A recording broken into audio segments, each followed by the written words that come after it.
आज की सुबह आप किसी से मिलने से पहले प्रभु से मिलो।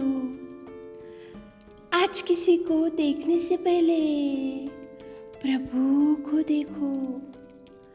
आज किसी से बात करने से पहले प्रभु से बात करो। आज किसी को ढूंढने से पहले प्रभु के राज्य और धर्म को ढूंढो। आप सभी को जय मसीह की आज के इस नए दिन में आप सभी का स्वागत करते हैं। हम आशा करते हैं कि आप सभी प्रभु की कृपा से अच्छे होंगे। तो चलिए दिन की शुरुआत करने से पहले वचन की ओर ध्यान देंगे। नीति वचन पहला अध्याय 33वां वचन। परंतु जो मेरी सुनेगा वह निडर बसा रहेगा और बेखटके से सुख से रहेगा। मेरे प्रियो, परमेश्वर पिता सुबह के समय में आपसे कितना सुंदर बात कर रहा है। देखो, जो मेरी सुनेगा वह निडर बसा रहेगा। परमेश्वर की सुनना चाहिए, परमेश्वर की आज्ञा के अनुसार चलना चाहिए। परमेश्वर जो बातों को जो आज्ञाओं को आपको दिया है उसके अनुसार आप आपके आत्मिक जीवन में चलने से परमेश्वर ने जो बोला है, परमेश्वर ने आपको जो बात को कहा है उसके अनुसार आप गुजरते हुए आप आत्मिक जीवन में आगे बढ़ने से आप निडर बसे रहेंगे और बेखटके से सुख से रहेंगे। लेकिन आज दुख की बात यह है कि परमेश्वर की सुनना कम हो गया। बाजू वालों की बात सुनना, उधर की बातें सुनना, इधर की बातें सुनना, फ़ोन पे जो बताते हैं उनकी सुनना, रिश्तेदारों की सुनना, फ्रेंड्स की सुनना और उधर इधर की बातों को सुनना, ये ज़्यादा बढ़ चुका है। इसलिए आप और हम खुशी से नहीं रह पा रहे हैं। बहुत लोगों को सुनते हैं लेकिन परमेश्वर की आज्ञा को, परमेश्वर की बात को, परमेश्वर के वचन को, परमेश्वर के उपदेश को सुनना बहुत कम होते जा रहा है। इसलिए आप और हम बेखटके से सुख से नहीं रह पा रहे। परमेश्वर पिता के वचन में कुछ इस प्रकार से लिखाई दो, जो मेरी सुनेगा, परमेश्वर की ही सुनना चाहिए, परमेश्वर पिता की ही अगुवाई लेना चाहिए, परमेश्वर की आज्ञा के अनुसार ही चलना चाहिए। परमेश्वर के आज्ञाओं में जो बातों को लिखा है वो बाइबल में उसके अनुसार ही चलना चाहिए। तब आप और हम खुश रह सकते हैं। मेरे प्रियो, देखो, बाइबल में नूह था, वहाँ पे तो सारी पृथ्वी नष्ट हो चुकी थी, सारे पृथ्वी में पाप बढ़ चुका था, बुरे लोग बढ़ चुके थे, वहाँ पे कोई भी सुख से नहीं रहते थे क्योंकि वहाँ पे पाप बढ़ चुका था, भयंकर गंदे काम बढ़ चुके थे, पूरी पृथ्वी पाप से भर चुकी थी। लेकिन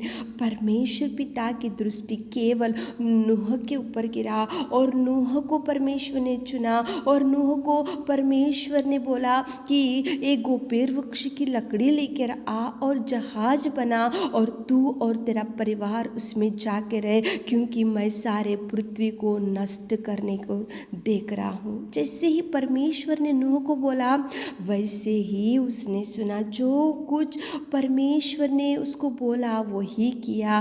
वो ना तो कुछ बहस किया, ना तो वो परमेश्वर को ऐसा नहीं बोला कि प्रभु सब तो ठीक ही है, क्यों मैं एक जहाज बनाऊं, क्यों मैं परिवार के साथ जाकर उस जहाज में रहूं। ऐसा कुछ भी उसने परमेश्वर को नहीं बोला। जो परमेश्वर ने बोला वही किया नूह ने। इसलिए 40 दिन 40 रात मेघ बरसा, भयंकर बारिश हुआ, भयंकर वहाँ पे जल प्रलय हो गया।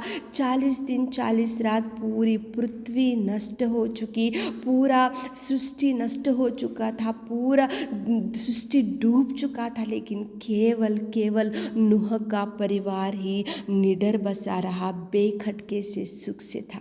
उसका एक ही कारण, नूह को जैसे परमेश्वर ने बोला वही किया, जो बात को बोला वही किया, जो आज्ञा दी थी वही किया, जो वृक्ष को जो जहाज बनाओ बोला वही जहाज बनाया। परमेश्वर जैसे जैसे नूह को बताते गया वैसे ही किया। मेरे प्रियो, आज आप भी परमेश्वर की बात को सुनो। जो जो प्रभु आपको गाइड करता है, जो बातों को देता है, जो आज्ञा को देता है, जो सेवकों से आपसे कभी कुछ वचन से बात करता है, जो वचन पढ़ते समय कुछ बातों को प्रभु आपको याद दिलाते हैं, उसके अनुसार ही चलो। देखो आप कितनी भी तूफान क्यों ना हो, कितनी भी समस्या क्यों ना हो, देखो 40 दिन 40 रात वहाँ पे भयंकर जल प्रलय हो गया तूफान की वजह से, वो बारिश की वजह से पूरी दुनिया नष्ट हो चुकी। केवल नूह का परिवार वहाँ पे निडर बसा रहा और बेखटके से सुखता। उसका एक ही कारण, जैसे परमेश्वर ने बोला नूह ने सुना। आप भी प्रभु जो बोलता है वो सुनो। प्रभु जो कार्यों को करने को बोलता है वही करो। प्रभु जो आज्ञा देता है वही करो। प्रभु जिस रास्ते से चलो बोलता है वही रास्ते से चलो।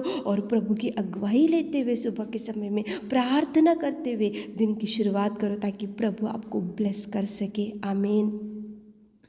हालेलुया। मेरे खुदावंत, मेरे प्रेमी परमेश्वर पिता, दयालु पिता, तू सच्चा और तू प्रेमी परमेश्वर पिता। सच में पिताजी, हम पिता परमेश्वर आपकी उपस्थिति में आते पिताजी। आप महान है पिताजी। आप दयालु और आप प्रेमी परमेश्वर पिता। धन्यवाद देते सुबह के समय के लिए आपको धन्यवाद पिताजी। रात भर आपने पिताजी संभाल कर रखा पिता। अच्छी नींद दिए पिता परमेश्वर। आज के दिन में कितने लोग पिता आज के दिन को नहीं देख सके होंगे मेरे खुदा। आपने हमको बचाया, आपने हमारे आयु को बढ़ाई, आपने हमको सुरक्षित रखा। आपको याद करने के लिए आपने पिता परमेश्वर इस सुंदर समय को दिया पिता। धन्यवाद धन्यवाद धन्यवाद धन्यवाद धन्यवाद देते मेरे खुदावंत प्रेमी परमेश्वर पिताजी। आपकी जो सुनता है पिता वो निडर बसा रहेगा और बेखटके से सुख से रहेगा। कितना सुंदर वचन से आपने बात की है पिता। आजकल तो हम नहीं सुन रहे पिता आपकी बात पिताजी। बहुत लोगों की बात को सुनते हैं, लेकिन आपकी आज्ञा को बाजू में रखते पिताजी, आपके वचन को बाजू में रखते पिता। दुनिया वालों की बातें बहुत सुनते जाते, इसलिए हम नष्ट होते जा रहे पिताजी। बेखटके से सुख से नहीं रह पा रहे पिता। पिताजी हमें माफ़ कर दीजिए पिता। हम आपकी सुनना चाहिए पिता। हम आपकी सुनेंगे तो निडर बसा रहेगा, बेखटके से सुख से रहेगा। कितना सुंदर आपने बात की है पिताजी। हमारे प्रिय भाई बहनों को भर दीजिए पिताजी।